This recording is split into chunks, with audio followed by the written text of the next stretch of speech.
A simple black woman was humiliated at the shooting range, until she nailed a perfect score blindfolded. The bell over the door chimed as Amara Brooks stepped inside Eagle Rock's shooting range, the cool air conditioning a welcome relief from the summer heat outside. She took a moment to adjust her simple cotton blouse and straighten her modest skirt, eyes scanning the testosterone-heavy environment with calculated quietness. The walls were lined with firearms of various makes and models. The air smelled of gun oil and determination, and the distant pop-pop-pop of bullets hitting targets reverberated from the range beyond. Amara approached the front desk with measured steps, her natural hair pulled back in a neat bun, her demeanor unassuming. She wore no flashy jewelry, no designer clothes, just a plain watch, comfortable shoes and a small handbag that had seen better days. To the casual observer, she looked like someone who had perhaps taken a wrong turn on her way to the library. "Excuse me," she said softly to the man behind the counter, her voice nearly drowned out by the shooting in the background. "I'm here for the trial class?" Chad Reynolds looked up from his phone, his eyes narrowing slightly as they swept over Amara. At 6'2" with arms covered in tribal tattoos and a tight-fitting shirt that advertised just how much time he spent at the gym, Chad had been the head instructor at Eagle Rock for 5 years. He prided himself on being able to size up a shooter within seconds. And in his estimation, the woman standing before him didn't belong anywhere near a firearm. "Trial class?" he repeated, not bothering to hide the amusement in his voice. He glanced over at two men leaning against the wall nearby, regulars named Mike and Tom who practically lived at the range. They caught Chad's look and moved closer, immediately picking up on the developing situation. "Yes," Amara nodded, pulling out a printed voucher. "I called yesterday. The woman said 10 a.m. would be fine." Chad took the voucher between two fingers as if it might be contaminated. "Right, the beginner's special." He emphasized the word beginner just enough to draw a snicker from Mike, a balding accountant who compensated for his desk job with an excessive collection of tactical gear. "First time shooting?" Tom asked, crossing his arms over his chest. The retired construction worker had a way of making simple questions sound like accusations. Amara nodded again, her expression giving nothing away. "Yes, I've never held a gun before." This admission triggered a poorly concealed exchange of glances among the three men. Chad's mouth twitched into what might generously be called a smile, though it more closely resembled a smirk. "Well, you've come to the right place," he said, his voice shifting into what he considered his patient instructor tone, but actually sounded more like someone speaking to a small child. "We'll get you all set up, though I have to ask, what made you suddenly interested in firearms? Boyfriend break up with you? Feeling unsafe in your neighborhood?" The implications hung in the air between them, thick and offensive. Several other customers who had been browsing shelves of ammunition slowly drifted closer, drawn by the familiar scent of imminent entertainment. "Just thought it would be a useful skill," Amara replied evenly, either missing or choosing to ignore the undertones of his question. "Everyone should know how to protect themselves, don't you think?" "Oh, absolutely," Chad agreed with exaggerated enthusiasm. He turned to Mike and muttered something that made the other man stifle a laugh behind his hand, then louder. $20 says she closes her eyes when she pulls the trigger. Mike grinned. 30 says she drops the gun the first time it recoils. Tom, not to be outdone, chimed in. 50 says she doesn't hit the target once in 10 shots. They weren't even trying to be discreet about their betting. A few other customers, all men, all regulars, pulled out wallets and began contributing to what was clearly becoming a pool of money dedicated to Amara's expected failure. "I'll need you to fill out these forms," Chad said, sliding a clipboard across the counter while pocketing the cash from the impromptu betting ring. "Liability release, basic personal information. You know how it is, gotta cover our bases." As Amara filled out the forms with neat, precise handwriting, Chad disappeared into the back room. She could hear muffled laughter, followed by the distinct sound of a phone camera clicking. When he returned, he was carrying the smallest handgun they had in stock, and what looked like the most basic set of eye and ear protection. "All right, Miss Brooks," Chad said, glancing at the form she'd completed. "Let's get you geared up for your very special lesson." He emphasized those last words just enough to draw another round of poorly concealed snickers from the growing audience. Amara accepted the protective gear without comment, allowing Chad to lead her toward the entrance to the range. As they walked, she noticed several men pulling out their phones, angling them to capture what was about to unfold. No one was even pretending this wasn't about to become a spectacle. "We'll start with the absolute basics," Chad announced loudly, clearly performing for his audience now. "This here is a firearm. The dangerous endpoint's away from you." He gestured dramatically, his movements exaggerated as if he were in a theater production. "Seriously though, ladies often have trouble with the recoil. You sure you don't want to start with something even smaller? Maybe a water pistol?" The gathered crowd erupted in poorly suppressed laughter. One man didn't even try to hide his amusement, slapping his knee as if Chad had delivered the punchline of the year. Amara simply stood there, watching Chad with unreadable eyes. She allowed herself to be positioned at the firing lane, listening attentively as Chad continued his over-the-top instructions, each one calculated to emphasize how completely out of place he believed she was. "Hold it like this," he demonstrated, his gestures increasingly theatrical. "Not like you're holding a hairdryer or a perfume bottle." More laughter rippled through the audience, which had now grown to include nearly everyone in the building. Even the staff had abandoned their posts to witness what they all assumed would be an epic failure. When Chad finally handed her the firearm, Amara deliberately fumbled with it, letting it seem too heavy for her slender hands. She noted with quiet attention how this elicited exactly the reaction she'd anticipated. Phones raised higher, smirks grew wider, and the betting pool expanded as more specific wagers were placed on her imminent humiliation. "Now remember," Chad said loudly, "this isn't like in the movies. You can't just point and—" "Excuse me," Amara interrupted, her voice still soft but somehow cutting through his performance. "Is this how you normally conduct your beginner classes?" The question caught Chad off guard, but only momentarily. "Well, no," he recovered quickly. "But most beginners aren't quite as beginning as you seem to be." Someone in the back shouted, "Maybe we should get her some special colored targets. Bright ones so she can at least see what she's missing." The crowd erupted in laughter, and Chad, emboldened by his audience, grinned widely. "Great idea. Hey Marcus, get the lady one of those neon pink targets. Maybe with some glitter on it." As Marcus, a young employee who looked uncomfortable but was clearly too intimidated to object, hurried to comply, Amara stood perfectly still, the unfamiliar weight of the gun in her hand, and the weight of their expectations pressing down on her with equal force. But behind her composed exterior, something was shifting. The humble, uncertain woman who had walked through the door was beginning to dissolve, revealing glimpses of someone else entirely, someone who had walked into Eagle Rock shooting range, with a very specific purpose in mind. And as Chad continued his mocking demonstration, none of them noticed the brief calculating glance Amara cast around the room, taking in the security cameras mounted in each corner, silently recording everything that was unfolding. Nor did they notice the momentary firmness that entered her grip on the weapon, betraying years of familiarity before she deliberately loosened her hold again, resuming her role in what was quickly becoming a performance of her own. The stage was set, the audience was engaged, and Amara Brooks, the simple black woman they had all underestimated, was just getting started. Marcus returned with a fluorescent pink target adorned with cartoonish bullseyes. The paper practically glowed under the range lights, drawing another round of laughter from the growing audience. "Special target for our special guest," Chad announced, pinning it to the holder with theatrical flourish. He positioned it at half the standard distance. "Let's keep it close. Wouldn't want to make this too challenging for the lady." Amara maintained her composed expression as more phones emerged from pockets. She counted at least 8 people recording now, their devices trained on her like additional weapons. A young woman in Eagle Rock staff attire stood awkwardly by the door, looking uncomfortable, but making no move to intervene. "Now watch carefully," Chad said, positioning himself beside Amara in the shooting lane. "This is how you handle a firearm." What followed was nothing short of a performance. Chad exaggerated every movement, holding the gun with a deliberate steadiness that bordered on parody.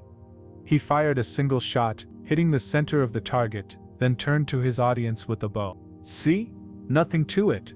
He handed the weapon back to Amara. "Your turn, Miss Brooks. Just try not to shoot the ceiling.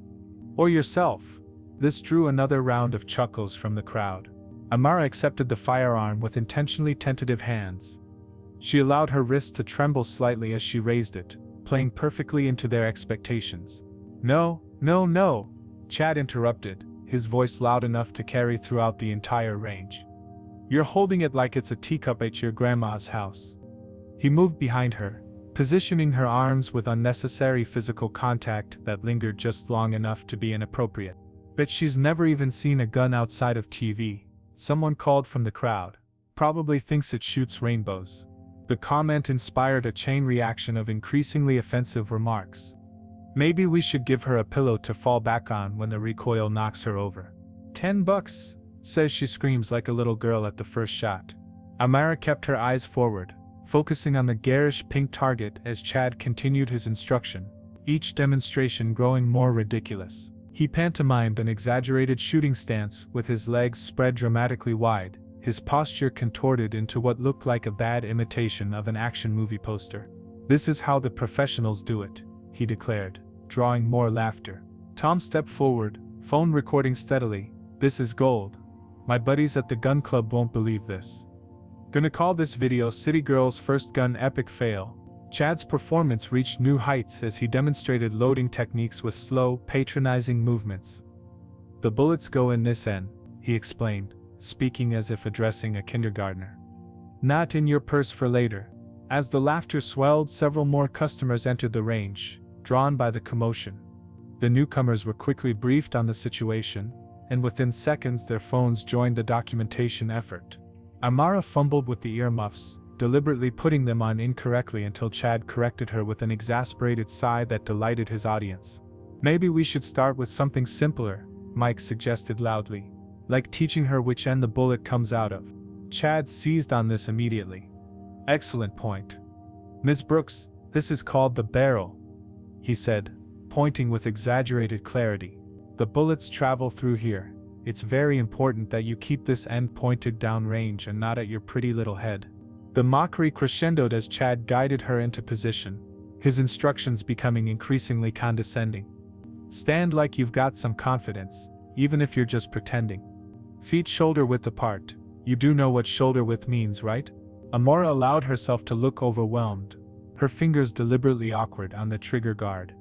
Every misstep she performed was met with increasingly bold laughter and commentary. She's holding it like it might bite her. Someone called out, "Careful, Chad. She might shoot her own foot," another added. Chad stepped back, gesturing grandly toward the target. "Whenever you're ready, Ms. Brooks, just try to hit the paper. That's all we're asking. Just the paper."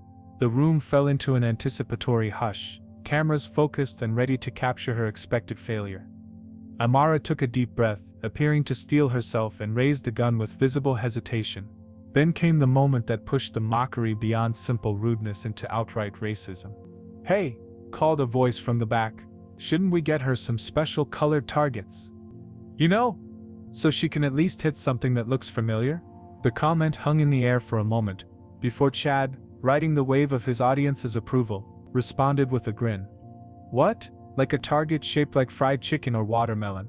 The laughter that followed had a different edge to it, sharper, uglier. Even some of the audience shifted uncomfortably, but no one spoke up. Amara's finger paused on the trigger.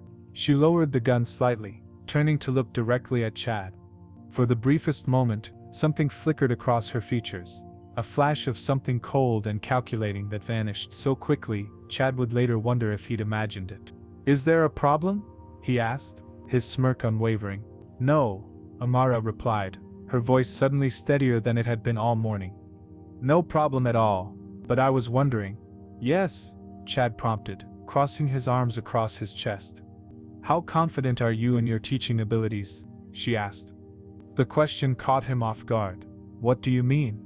Amara's lips curved into the slightest smile. "I was just thinking, if you're such an expert, maybe we should make this more interesting." Chad's eyebrows shot up at Amara's suggestion. "More interesting?" He exchanged glances with his friends, an amused smirk playing across his features. "And how exactly would we do that?"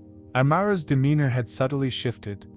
Though her voice remained soft, something in her posture had changed, a newfound steadiness that hadn't been there moments before. "I was thinking about a challenge." "A challenge?" Chad repeated, drawing out the word as scattered laughter rippled through the audience. "Lady, You haven't even fired your first shot, and you're talking about challenges? Tom stepped forward, his phone still recording. This I gotta hear. What kind of challenge are you proposing? Amara shrugged with calculated casualness. Just a small wager. Since everyone seems so confident about my abilities or lack thereof.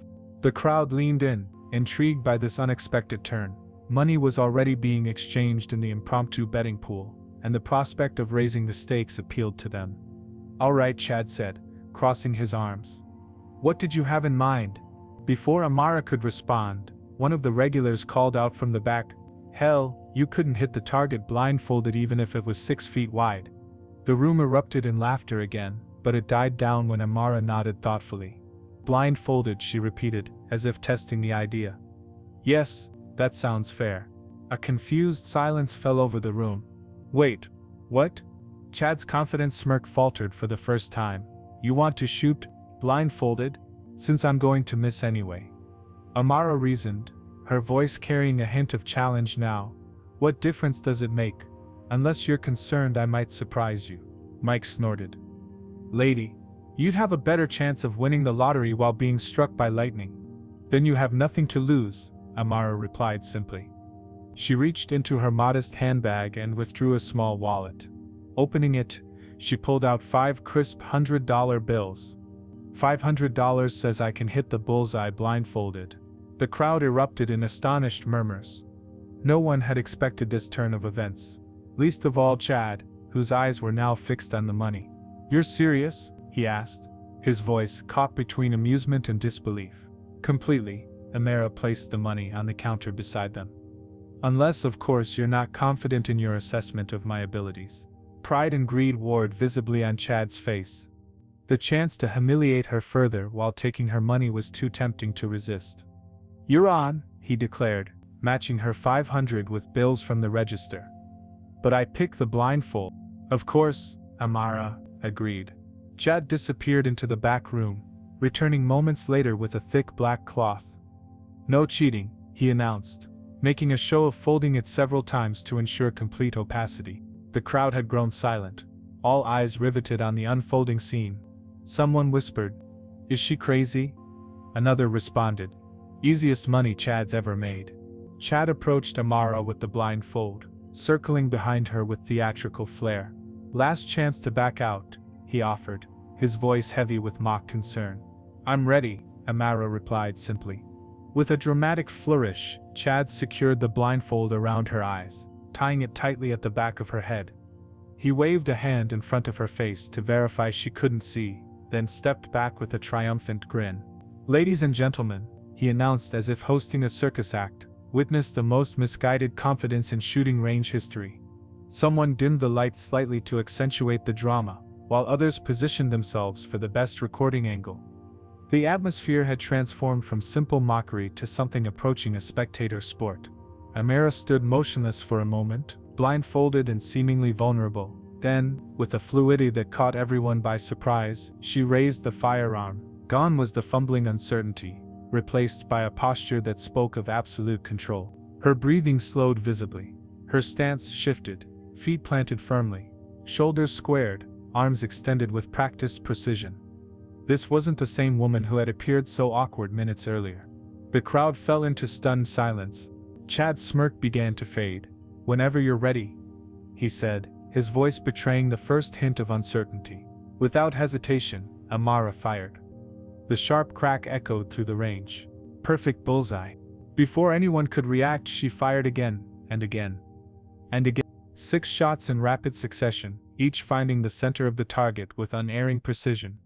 The pink paper shredded at its center, the tight grouping of holes barely distinguishable from one another. Absolute silence descended upon the room. No one moved. No one spoke. Several phones lowered slowly, their owners too stunned to continue recording. Chad's face had drained of color. His mouth opened and closed, without producing sound, like a fish suddenly finding itself on land. Mike and Tom stood frozen, their expressions a mixture of disbelief and dawning horror. With deliberate calmness, Amara reached up and removed the blindfold. She engaged the safety on the firearm, and set it down carefully on the counter, before turning to face the assembled crowd. I believe, she said, her voice clear and unwavering. That's $500. The silence stretched for another long moment before Chad managed to find his voice. Who are you? Amara smiled, but there was no warmth in it. Only a cold satisfaction that sent an involuntary shiver down Chad's spine. Someone you shouldn't have underestimated, she replied quietly. Then, reaching into her bag, she pulled out a small folder of documents, and someone with a few things to discuss about the future of Eagle Rock shooting range. The silence in the shooting range was deafening. Chad's face had transitioned from shock to a sickly pallor as he stared at the documents Amora had placed on the counter. His Adam's apple bobbed nervously as he swallowed. I don't understand, he finally managed, his voice a shadow of the booming confidence it had carried minutes earlier. Amara opened the folder with deliberate precision. Inside were legal papers, contracts, and a series of photographs that made Chad's eyes widen further. Let me clarify things for you, she said, her voice now carrying a crisp professionalism that had been entirely absent from her earlier demeanor. My name is indeed Amara Brooks. What you don't know is that I'm the silent investor who funded Eagle Rock's expansion last year. A collective gasp rippled through the room. Several phones that had been lowered in shock now clattered to the floor entirely. That's impossible, Chad stammered. The investor was never identified by name in your paperwork. Amara finished for him. Just Brooks Investment Group. You assumed it was led by Jonathan Brooks, my partner who handled the initial meetings. A common assumption, and exactly why I prefer to remain silent in my investments. She slid forward a document bearing both the shooting range's logo and her signature. I own 40% of this establishment, Mr. Reynolds. And my investment agreement includes full audit rights regarding operations, customer experience, and staff conduct. Tom and Mike had backed away, trying to blend into the crowd of onlookers who now looked as if they'd witnessed a ghost materialize before them. Several were frantically deleting videos from their phones, suddenly aware of how their behavior might appear to the person who essentially signed their paychecks. This was a setup, Chad accused, finding temporary refuge in indignation. No, Amara corrected him calmly. This was an audit, one you failed spectacularly. She turned toward the young woman who had been standing uncomfortably by the door throughout the incident. Sarah, isn't it? The assistant manager, the woman nodded, visibly trembling. Could you please access the security footage from the past hour and save it to the main server? Make sure nothing gets accidentally erased. Sarah nodded again and disappeared into the back office without a word. Amara turned back to the assembled group. Over the past 3 months, we've received 7 formal complaints about discriminatory treatment at this location. She pulled out several printed emails, 2 from women who were patronized, 3 from people of color who were made to feel unwelcome, and 2 from elderly customers who were mocked for their age and physical limitations. She placed each complaint on the counter, arranging them in a neat row. I dismissed these as isolated incidents, she continued. Surely, I thought, a business I'd invested in wouldn't systematically alienate paying customers. So I decided to see for myself. The revelation settled over the room like a heavy blanket. Several of the regulars who had participated in the betting slunk toward the exit, only to find Marcus blocking the door, his earlier discomfort replaced by resolve. Nobody leaves until Miss Brooks is finished, he said firmly. Amara nodded appreciatively at him, before continuing. What I experienced today wasn't just poor customer service, Mr. Reynolds. It was harassment, discrimination, potentially actionable behavior that exposes this business to significant liability. Chad's face had gone from pale to ashen. Look, it was just a bit of fun. Nobody meant any. Let me be perfectly clear. Amara cut him off, her voice razor sharp. I don't care what you meant. I care about what you did, what you said, what you encouraged others to say and do. She gestured toward the still shredded target. And for the record, I served 8 years in the Army. 2 tours overseas as a tactical shooting instructor. I've been handling firearms since I was 19 years old. This revelation brought another wave of stunned silence. The contrast between the woman they had mocked and the professional now standing before them couldn't have been more stark. The security videos have been secured, Ms. Brooks, Sarah announced, returning from the office. And I've already emailed them to the address in your contact information. Thank you, Sarah. Amara smiled briefly at the young woman before turning her attention back to Chad. My legal team will review those videos by the end of the day. But more importantly, so will the Eagle Rock Board of Directors. Chad's arrogance had completely evaporated, replaced by the dawning realization of just how precarious his position had become. Miss Brooks, surely we can discuss this. We absolutely will discuss it, Amara agreed. At the emergency board meeting I've called for 3 o'clock this afternoon. She checked her watch. That gives you approximately 4 hours to reflect on today's events and prepare your explanation. She gathered her documents, sliding them back into the folder with methodical precision. I suggest you use that time wisely, Mr. Reynolds. Turning to address the stunned audience, she added, Eagle Rock Shooting Range is closed for the remainder of the day. Those of you who participated in today's events can expect to be contacted individually regarding your continued membership status.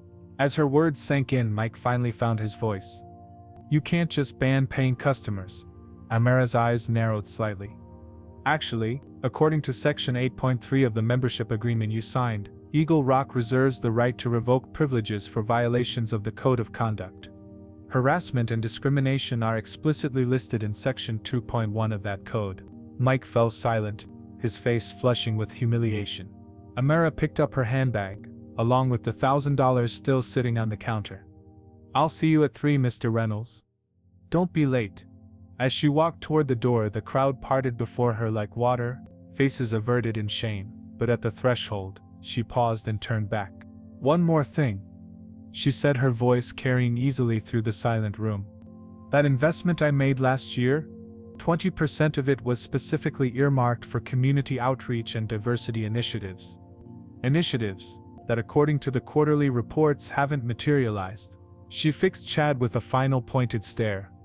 We'll be discussing that discrepancy as well.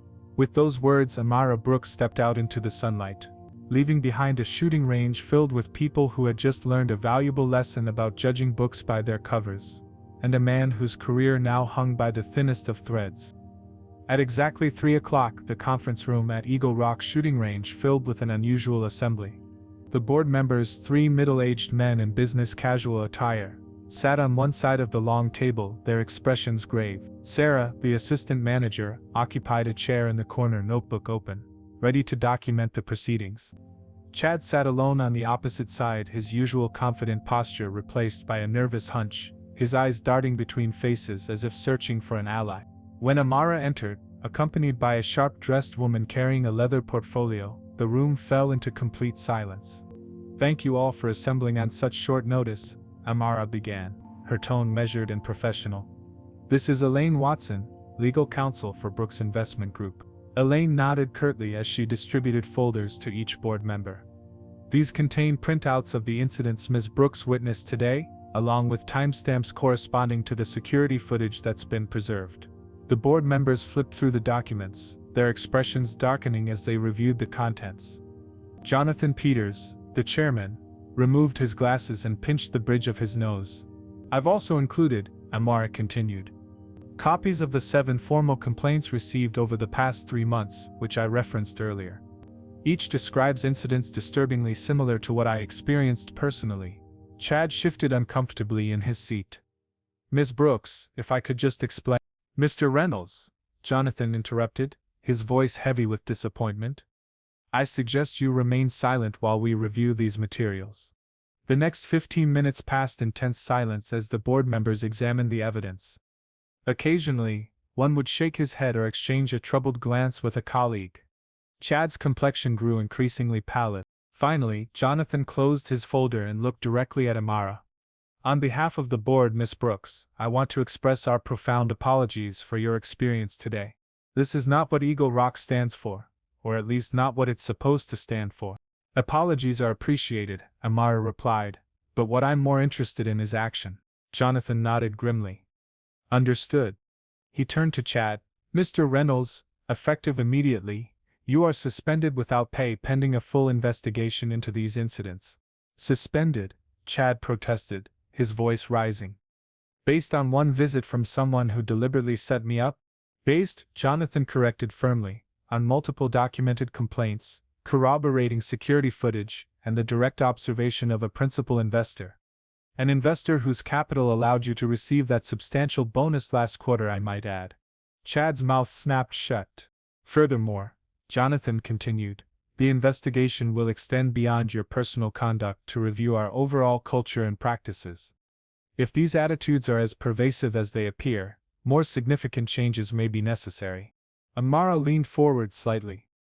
I'd like to address the regulars who participated in today's events as well. Of course, Jonathan agreed. What do you propose? Tom Geller, Mike Donovan, and the 4 other individuals identified in the security footage are to have their memberships permanently revoked, Amara stated without hesitation. They violated multiple provisions of the Code of Conduct, most explicitly the anti-harassment and non-discrimination clauses. The board members exchanged glances, then nodded in unified agreement. Consider it done, Jonathan confirmed. Sarah, please process those revocations immediately after this meeting. Yes, sir, Sarah responded, making a note in her book. Chad, seeing his support system crumbling, made one last desperate attempt. This is ridiculous. We've always operated this way. These guys are our best customers, they spend thousands here every year. And that, Amira said quietly, is precisely the problem, Mr. Reynolds. You've cultivated an environment that caters to one narrow demographic while actively alienating others.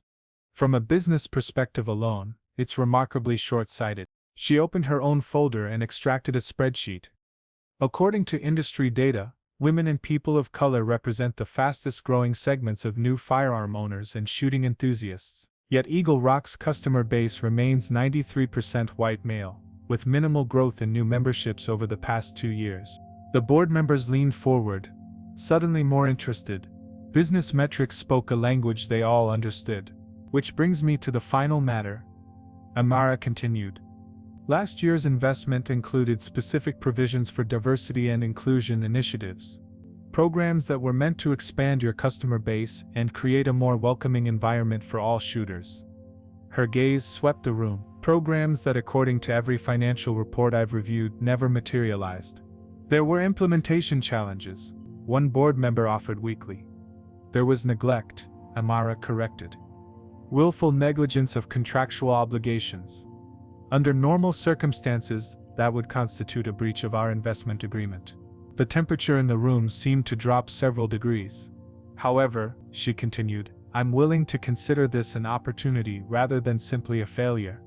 She nodded to Elaine, who distributed another set of documents. These outline a restructuring plan that would redirect those funds toward their intended purpose, with additional oversight mechanisms to ensure compliance. Jonathan skimmed the document, then looked up with new respect in his eyes.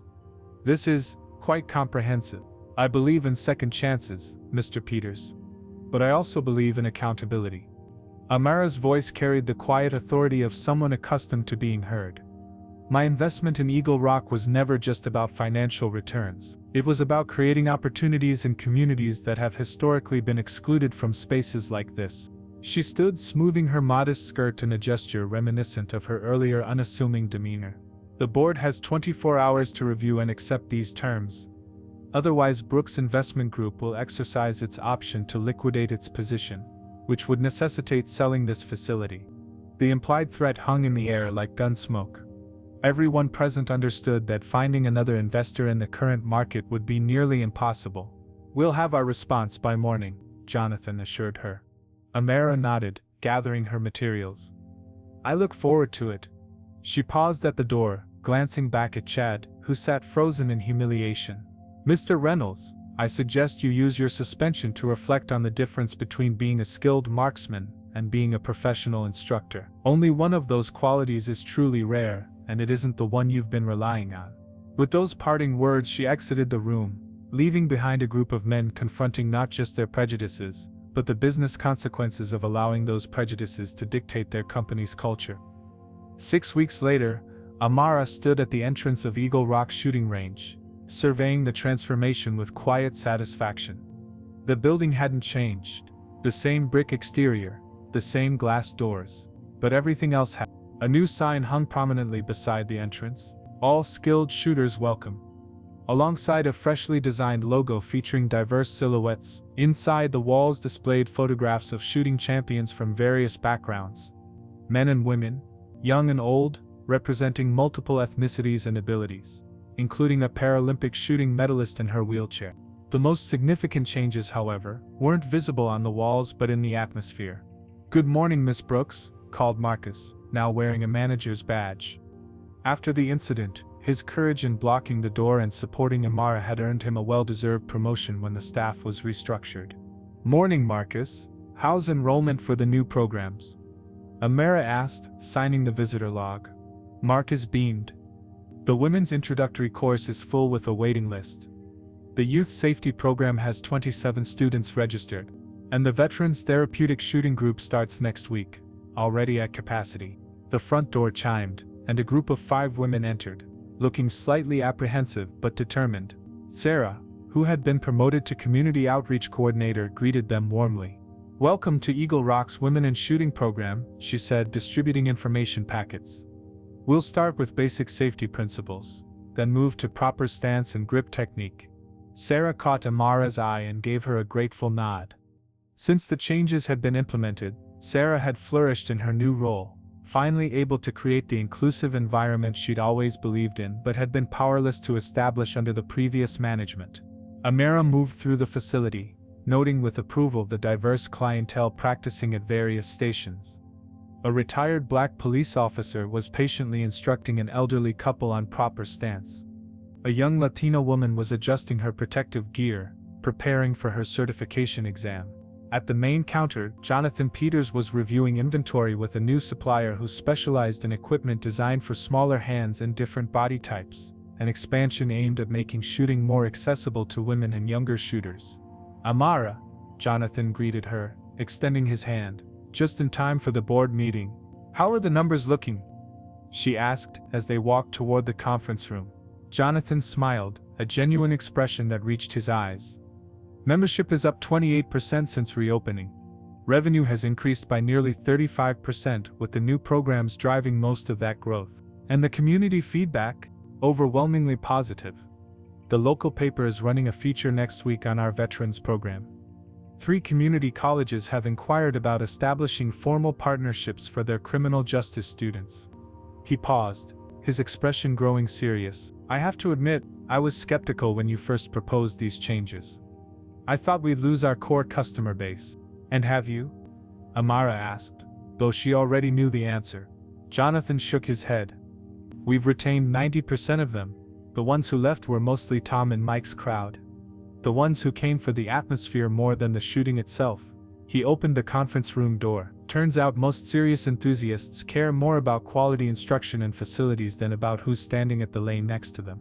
The board meeting proceeded efficiently, with quarterly projections exceeding even Amara's optimistic estimates. The diversity initiatives weren't just morally right, they were proving to be sound business strategy as well.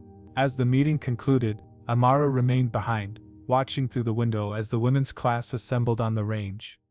Their instructor, a former military shooter like herself, moved among them with respectful professionalism, offering guidance without condescension. The door opened quietly, and Sarah entered with a small stack of papers. "These came in yesterday," she said, placing them on the table. "Customer feedback forms from the first month since reopening."